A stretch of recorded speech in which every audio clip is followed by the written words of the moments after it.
Scene 1, The Mystery of the Missing Meerkat. Good morning, Grade 7.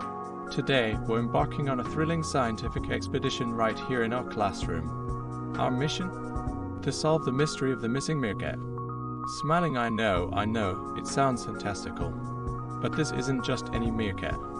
This is Asterisk Maxwell Asterisk, a very special meerkat who vanished from the Karoo National Park Research Station. He was fitted with a tiny GPS tracker, but the signal went dead yesterday. Park Ranger suspect foul play, or rather, foul asterisk biology asterisk. Maxwell was part of a crucial study on meerkat social behavior and their impact on the Karoo ecosystem. His disappearance is a serious setback. To understand what happened, we need to delve into several key areas of science.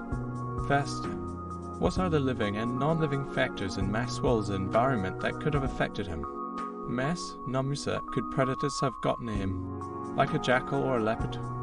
Absolutely, Zuko. That's a great starting point. Predation is a fundamental aspect of an ecosystem. It's a part of the end. Can anyone explain the difference? A food chain shows a single path of energy transfer, like grass to grasshopper to frog to snake. A food web is more complex, showing many interconnected food chains. Excellent, Larotta. So, in the Karoo, Maxwell is a part of a complex food web.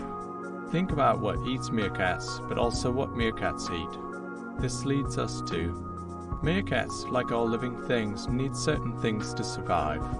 What are they? Precisely. And understanding these life processes helps us understand why Maxwell might have disappeared. Perhaps a lack of water, a shortage of food, or even a change in his habitat forced him to move. This brings us to the Karoo is susceptible to severe droughts.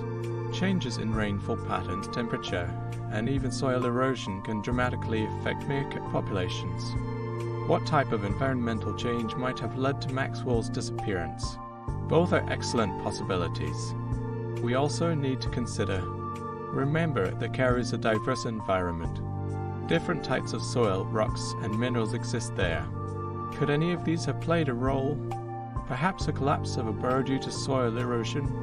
Mes Namusa, what about the GPS tracker itself? Could a malfunction have caused the signal to disappear and not Maxwell? That's a very important point, Zuko.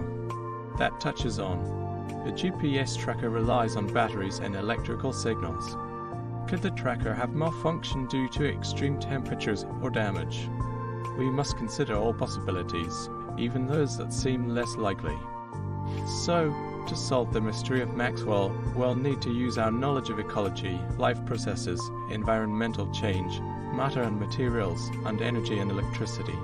We'll analyze data from the research station, study the map, and even conduct some experiments to replicate the conditions in the Whispering Dunes.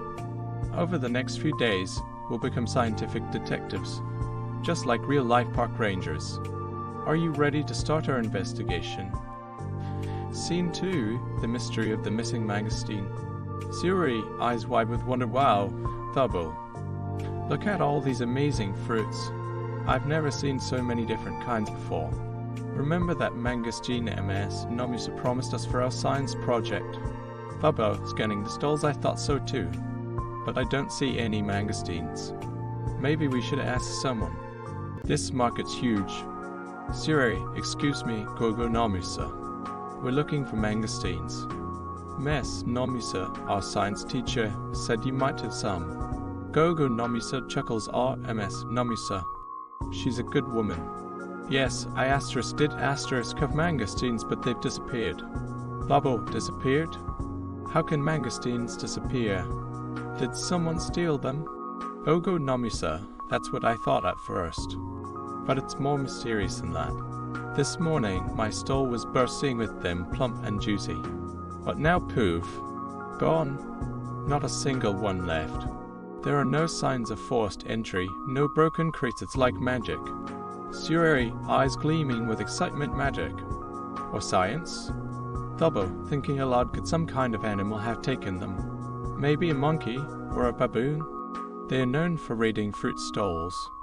Gogo Namusa, the baboons usually go for bananas and popples. These mangosteens were very carefully placed in this locked crate. It's unlikely even a baboon could open it. Besides, there's not a single mark, not a single peel left behind. Suri, pulling out a small notebook and pen. Okay, let's think scientifically.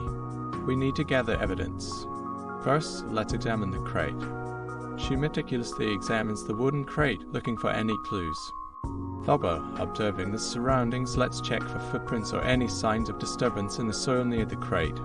He carefully examines the ground around the crate, looking for unusual markings. Suri, look, Thabo. Tiny tracks. And they're heading towards that bush over there. Thabo, it looks like some kind of insect, but what kind could carry away a whole mangosteen? They're quite heavy. This is going to need more than just observation. We need to start thinking about experimentation. Suri, wow. Look at the size of these ants. They're huge. And look at all the mangosteen peels. Thabo, these aren't just any ants. They must have some incredibly strong mandibles to carry mangosteens. They are even bigger than weaver ants. These ants could be a new species. MS, Nomusa, examining the samples under a microscope. Fascinating. You've discovered something extraordinary, my dears. These ants belong to a previously undocumented species, likely adapted to the unique climate and vegetation of this region. Their powerful mandibles and cooperative behavior allow them to transport even heavy objects like mangosteens. Suri, so it wasn't magic or theft, but a case of exceptionally strong, efficient teamwork by an unknown species of ant. Thabo, this shows the importance of careful observation and deductive reasoning. Sometimes the simplest explanations, like ants, are the most unexpected. MS, Nomusa, exactly. Your investigation showcases the wonder of scientific inquiry. You've not only solved the mystery of the missing mangosteens, but also contributed to our understanding of South Africa's incredible biodiversity. This is a truly significant discovery. Scene 3, the mystery of the disappearing dunes. The salty wind whipped through Tariq's hair as he surveyed the vast expanse of the Namib Desert. Sand, the color of burnt caramel, stretched to the horizon, broken only by the occasional tenacious shrub clinging to life. Beside him, his friend Layla shielded her eyes, her brow furrowed in concentration. They were on a school trip, investigating the impact of human activity on the delicate desert ecosystem, a topic that had captivated them since their grade 6 science class. The teacher, MS. Ndi Lavu, a woman whose enthusiasm for science was as boundless as the desert itself, had set them a challenge to investigate the reported shrinking of the dunes near the abandoned mining town of Klainsea. The older miners spoke of towering sand mountains, landmarks in the landscape, now significantly reduced in size. Was it a natural process, or was something more sinister at play? Look, Tariq, Layla exclaimed, pointing towards a barely discernible track cutting through the dunes. Tire tracks, and they look recent. Tariq squinted. He could make out the faint imprints of a large vehicle's tires, disturbing the pristine lines of the dunes. The track snaked towards a small, dilapidated shack half buried in the sand. Clearly, someone or something had been here recently. They approached cautiously, their footsteps muffled by the soft sand.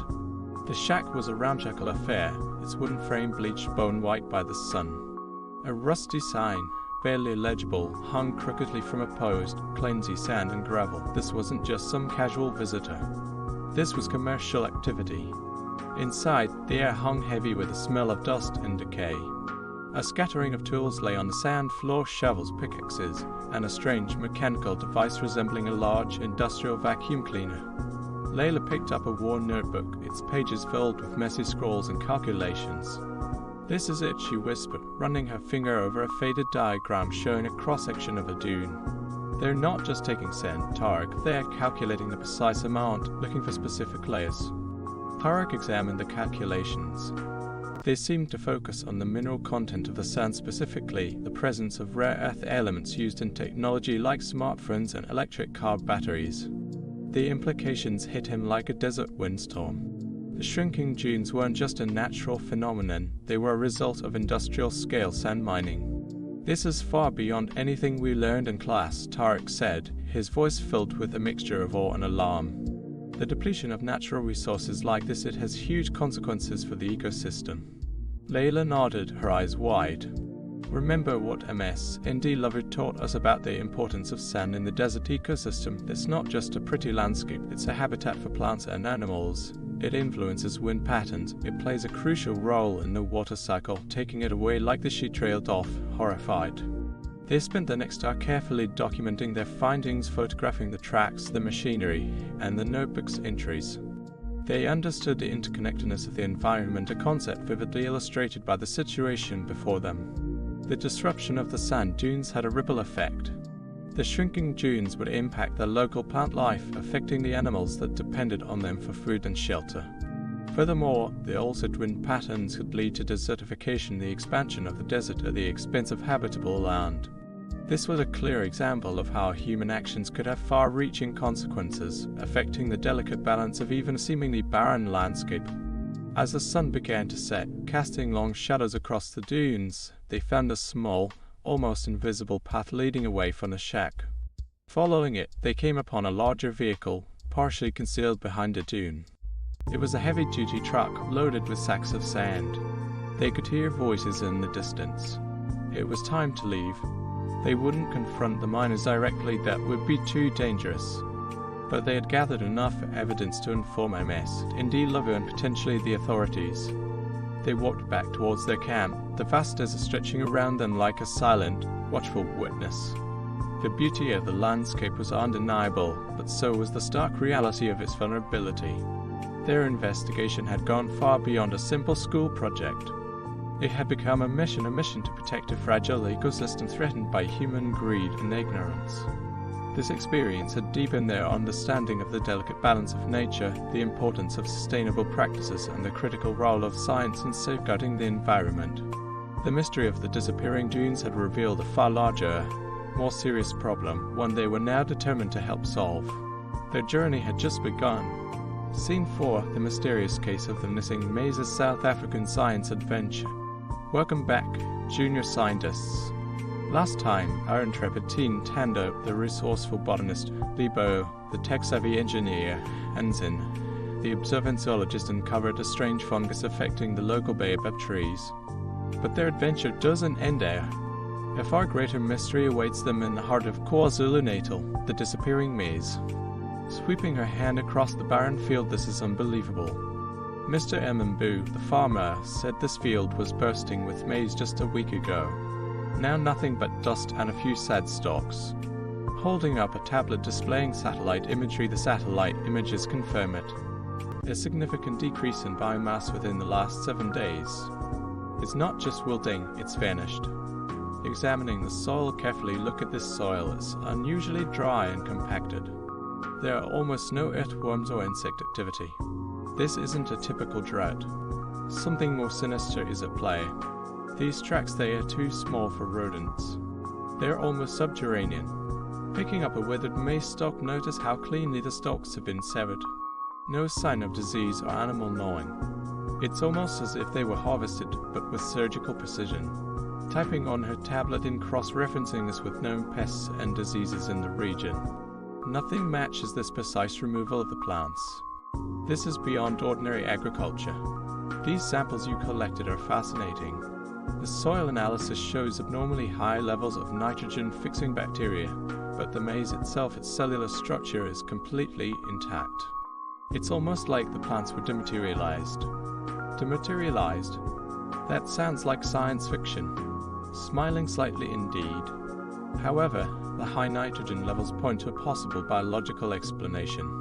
Perhaps a previously unknown species of microorganism, or something more advanced. Could it be some kind of bioengineered pest? Something designed to specifically target maize? That would involve sophisticated genetic engineering. And why would anyone want to steal maize like this? It's not like they're leaving any trace. I've run some simulations based on the satellite data and the soil samples. My model suggests a subterranean network, a complex system of tunnels, possibly created by something incredibly organized. Look! See that? The thermal camera is picking up something moving under the ground. It's radiating a strange energy signature. Whispering, it sits like a living machine. Whatever it is, it's highly intelligent and incredibly efficient at harvesting the maize. The mystery deepens. We know this isn't a natural phenomenon. We must unravel the secrets of this subterranean force before it wipes out our food supply. Join us next time as our team delves deeper into this extraordinary case, exploring the fascinating world of soil organisms and the hidden wonders beneath our feet. What is this mysterious being, and what are its intentions? Only time will tell.